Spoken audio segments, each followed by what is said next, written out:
जिस दिन इस बैच के बारे में बताया था तो ये बताया था कि क्लास 13 मार्च से चलेगी। 13 मार्च से क्लास चलेगी, 13 मार्च से। टाइमिंग क्लास की 3:30 बजे ही है, 3:30 PM ही है क्लास की टाइमिंग, दिन में है क्लास की टाइमिंग। ठीक है। जो बच्चे फिजिकली हैंडीकैप्ड है, जिनके माँ बाप नहीं है, उनके लिए फीस 0 है और वो इस नंबर पे मैसेज कर सकते हैं 6399 नहीं, मुझे ये नंबर नहीं याद हो रहा अभी तक, 95993599 इस नंबर पे मैसेज कर सकते हैं। फटाफट से शुरू करते हैं और कुछ एक सवाल मैं आपको दिखाता हूं। आप ऐसा सवाल देखते होंगे अक्सर, आप ऐसा सवाल अक्सर देखते हैं, तो मैं बस ये पूछना चाह रहा हूं कि जब आप ऐसा सवाल देखते हैं तो कैसे, आपको क्या याद किया हुआ है। देखिए, मेरा एक ही फोकस है कि जो भी 2-4 घिसी पिटी बातें आपको आती हैं, जो भी 2-4 घिसी पिटी बातें आपको आती हैं, उसी आधार पे मैक्सिमम सवाल हो जाएं, ये मेरा फोकस है। मैं ये नहीं चाहता हूं कि मैं आपको हर सवाल में नई बातें बताऊं, फिर आपसे गलती हो जाए। मैं कुछ एक सवाल आए तो मैं कहूं x बचेगा, फिर सवाल आए तो मैं कहूंगा -x बचेगा, फिर मैं कहूं कुछ और बचेगा। ऐसे तमाम सवाल हैं, क्या बचेगा क्या नहीं बचेगा ये बात की बात है। मैं बस पूछना चाहता हूं। आपने कहा इस सवाल का उत्तर आ रहा है 40, कुछ ने कहा 26 आ रहा है। मैंने कहा यार बड़ा सही है, बड़ा सही है। जब भी कभी ऐसा सवाल आए तो कुछ नहीं करना है। मैं बस ये कह रहा हूं कि इस सवाल को अगर 15 से भाग कर लिया जाए तो रिमाइंडर निकालेंगे हम। आपकी पता है रूह कांप जाएगी मेरे तरीके देख के। देखना, मैंने कहा इस सवाल में जिसकी वैल्यू पूछी है, मैंने कहा अगर मैं डिवाइड बाई 15 करके रिमाइंडर निकाल दूं तो रिमाइंडर वही आएगा जो ऑप्शन को डिवाइड करने पे आ रहा है।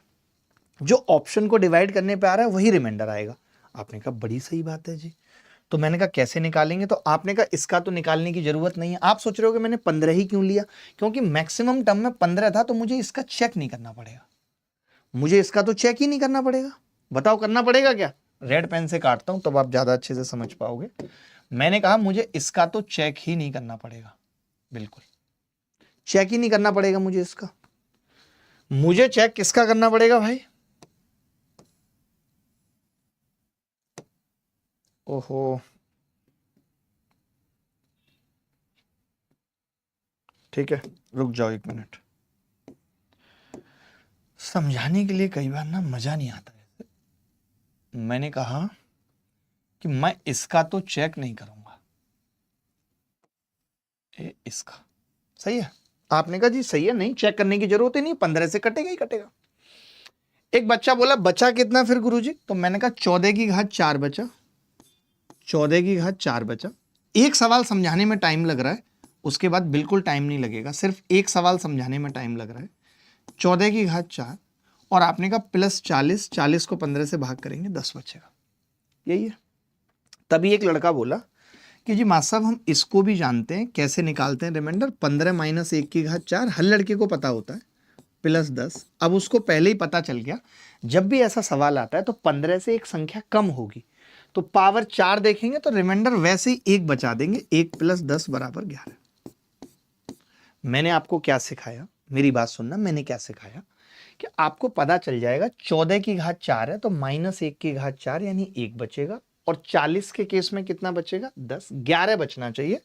तभी एक लड़का बोला कि जी पहले में 0 बच रहा है, दूसरे में 10 बच रहा है, इसमें 14 बच रहा है, इसमें 11 बच रहा है, ये उत्तर है। मैंने यही चीज आपको समझाई। मैंने क्या कहा कि जब भी कभी ऐसा सवाल आए तो ये तो देखना ही नहीं है, और इसमें अगर पावर इवन है तो 1 बचेगा और इसको चेक करना है, तो आप ऐसा भी कह सकते थे कि 1 यहां बचेगा और -5 बता देते तो -4 आ जाता। -4 एक ही ऑप्शन में आ रहा है, 15 दूनी 30, -4। ऐसे सवाल को आप मौखिक कर पाएंगे, मैं दावे के साथ कह रहा हूं। ऐसे सवाल को आप मौखिक कर पाएंगे, मैं दावे के साथ कह रहा हूं। मैं ऐसे 8-10 सवाल दिखाऊंगा, आप अगर ना मौखिक कर दो तो बात करना, अगर आप ना मौखिक कर दो तो बात करना। गलत कह रहा हूं तो बता देना, आग लगा देंगे आज की क्लास में, दामन तोड़ देंगे आपका। यकीन ना आए तो बस 10 मिनट रुक के देख लो। बड़े ध्यान से देखना, बड़े ध्यान से ये सवाल देखना, ये सवाल पेपर में पूछा गया है, ये सवाल पेपर में पूछा गया है। वैल्यू किसकी है? 11 दे रखा है एक्स की, इसकी पूछी है। तो मैंने कहा 12 से भाग लगा लेते हैं। आपने कहा ये तो पूरा 12 से कट जाएगा, देखने की जरूरत नहीं है। ये तो पूरा 12 से कट जाएगा, देखने की जरूरत नहीं है। एक लड़का बोला कि ये 11 की घात 5 है एक्स, तो अब की बार -1 की घात 5 होगा, तो इस बार रिमाइंडर -1 आएगा। मैंने कहा -1 यहां पे दे रखा है, तो टोटल -2 आएगा रिमाइंडर। अब -2 या फिर 12 से भाग कर रहे हैं तो 10, दोनों में से कोई एक चीज हो सकती है। माइनस में एक्चुअली कभी आता नहीं है, आप चाहो तो बचा दो माइनस में। तो आपने कहा 12 से भाग करने पे 10 आएगा, 10 एक ही ऑप्शन में आ रहा है, ये लो। आप बताओ टाइम लगा क्या? कोई कंफ्यूजन है? पेपर में कितनी भी हड़बड़ी होगी, क्या आप गलत कर पाओगे? कभी सोच सकते हो कि गलत होगा? अब तक आप डिजिटल सम पढ़ते थे, ये डिजिटल सम का बाप है, दिस इज द बाप ऑफ डिजिटल सम। इसके बहुत तरीके होते हैं। कुछ लड़कों को पता होता है कि ये x होता है यहां से यहां तक, तो x -1, 11 -1 10 आ गया, बट वो चीज भी याद करनी पड़ती है। जैसे इस वाले में फिर कंफ्यूजन है, इस वाले में क्या होता है? -x होता है, तो 40 -x तब 26 आता है। बट कितना याद रखोगे? मुद्दा इज दैट कि कितना याद रखोगे। तकलीफ इसमें याद क्या क्या रखा जाए, याद उसकी बातें रखी जाएं, उससे बदला लेना है ये रखा जाए, कैसे उसने तुम्हारे साथ छल किया ये याद रखा जाए। क्या क्या एक बच्चा याद रखेगा? कैसे उसने तुमसे ऊपर सुनील को चुन लिया ये याद रखा जाए, और उस आग में झुलस के आप तैयारी कर रहे हो कि कैसे भी इस साल सीजीएल फोड़ना है। क्या क्या याद रखेगा? तो मैं चाहता हूं आपको याद ना रखना पड़े। जैसे एक सवाल ये है, अब मैं समझ गया, सीधे सीधे मैं 10 से भाग करूंगा, तो 10 से भाग करूंगा, इसको तो करने की जरूरत नहीं है। इसको करूंगा तो -1 बचेगा, और ये -1 ऑलरेडी है, तो -2, और एक्चुअली मैंने 10 से भाग किया है तो 8 बच रहा है। तो 10 से भाग करने पे 8 किस ऑप्शन में बच रहा है? एक ही ऑप्शन में बच रहा है, दैट इज द आंसर। ये सब सवाल वही हैं जिसमें कभी x बचता है, कभी x -1 बचता है। बट मैंने इसलिए दिखा दिया कि थोड़ा बहुत भी अगर सवाल घुमाएगा, थोड़ा बहुत भी सवाल घुमाएगा, तो आपका उत्तर कभी गलत नहीं आएगा। आपको याद करने की कोई जरूरत नहीं है। यह सवाल फेज में आया है। अब फेज में आया, आपने देखा कि यार यहां से यहां तक को तो चेक करने की जरूरत नहीं है, 24 से भाग कर रहे हैं। आपने कहा 23 अगर रखूंगा तो -1 की घात 8 +1 आएगी, और +1 इधर है यानी 2, तो मुझे मालूम है कि 2 ही आना चाहिए। अब 2 आना चाहिए। 23 से भाग करने पे 2 किस में आ रहा है? आप ही बताइए। 23 से भाग करने पे 2 किस में आ रहा है? -1 आएगा। 24 से भाग किया, सॉरी, 24 से भाग करने पे 2 किस में आ रहा है? तो आपने कहा -22 आ रहा है।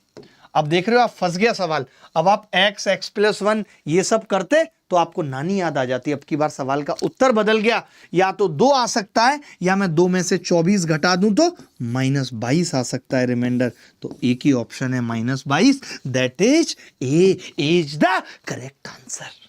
बोलो बोलो, अरे तमन्ना गोरी चिट्टी बोलो। आज हम लोगों के साथ जुड़ी हुई हैं तमन्ना गोरी चिट्टी। ये सब नहीं रे बाबा, कुछ ऐसा जो दिल को छू जाए।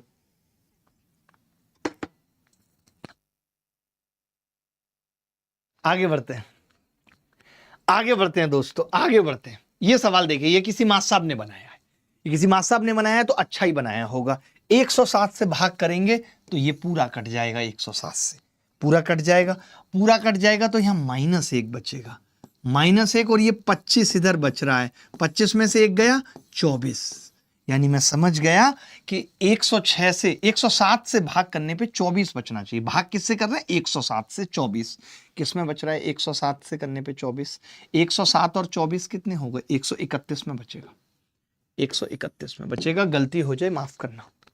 बोलो, ये सब चीजें सीखनी पड़ेंगी, आसान है, गलती होने का कोई चांस नहीं है, there is no possibility of गलती होना। 17 से भाग करना है इसको। अब देखो इसमें फायदा क्या हुआ, इसमें देखो फायदा क्या हुआ।